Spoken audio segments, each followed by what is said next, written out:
ma vie avec mes dingueries, alors je suis très content, pourvu que ça dure. Ben oui, vous gagnez votre vie, puis plutôt bien d'ailleurs.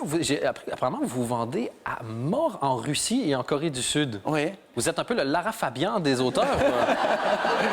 Mais il y a une grande différence dans ces deux pays, c'est que d'abord ils s'intéressent au futur et ensuite les critiques littéraires lisent les livres. Donc ça fait deux particularités qui font que j'allais dire, quand je parle du futur, en fait ça plaît vraiment au public.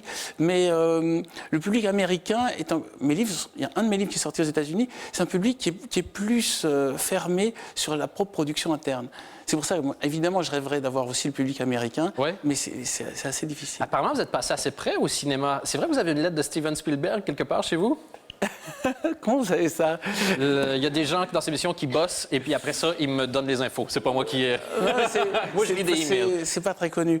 Bah, le projet Les Fourmis devait être tourné par Spielberg. Et bon, il y avait eu des petits soucis parce que, bon, en gros, il prenait l'idée sans payer les droits. Oui. Donc voilà, et ça a donné Ant Z, avec d'ailleurs mon illustrateur qui est devenu directeur artistique du film. Sérieux?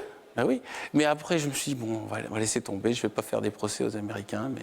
Peut-être les Américains, de voir que quelqu'un ne faisait pas un procès, ils ont dû être super surpris, ils ont rien dû... Alors, il y a eu un vrai gag, c'est qu'en fait, c'était Jeffrey Katzenberg qui travaillait chez Disney, qui est passé pour faire DreamWorks, et après, donc, ça a lancé Mille et une pattes chez Disney, et Ant Z chez DreamWorks. Ils se sont fait un procès pour s'être piqué l'idée de faire un film sur les fourmis.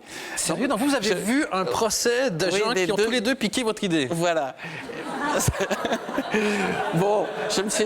Minute, on va faire un schéma. Donc, vous faites entuber une fois. Voilà. Vous faites entuber une deuxième fois. Ouais. À ce stade-ci, ça fait encore mal ou...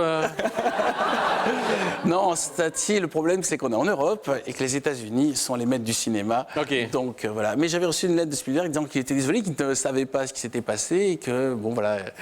Donc... c'est pas une lettre extraordinaire. C'est pas un chèque, mais...